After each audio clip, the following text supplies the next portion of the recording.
exponent x equals 70. Okay, so this is the same as 5 exponent x equals 10 times 7. Okay, so our equation becomes 5 exponent x equals, okay, 5 times 2 times 7. So this is the same as 5 exponent x equals 5 exponent 1 times 2 times 7. So let's divide here by 5 exponent 1, here by 5 exponent 1. Okay, so this and this will cancel. So we are left with, okay, 5 exponent x over 5 exponent 1 equals 2 times 7.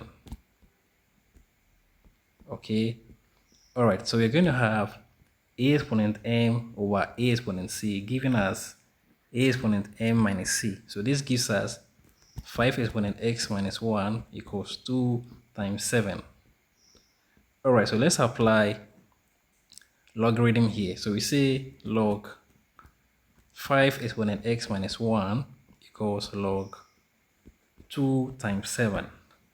Now let's apply the product rule here.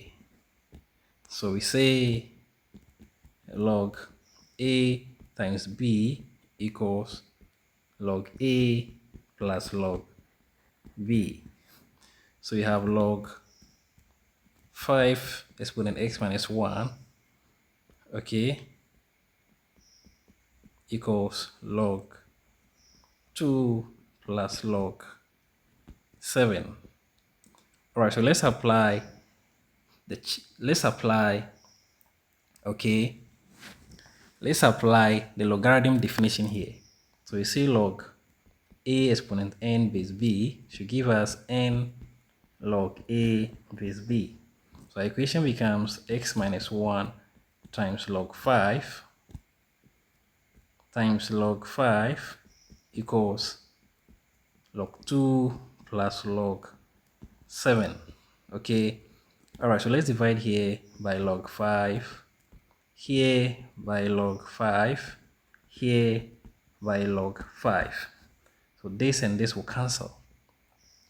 All right, so let's introduce the change of base formula. So we say log a over log b should give us log a base b.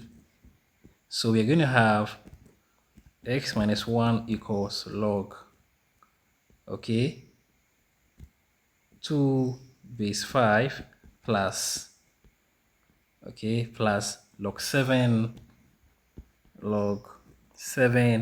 base 5.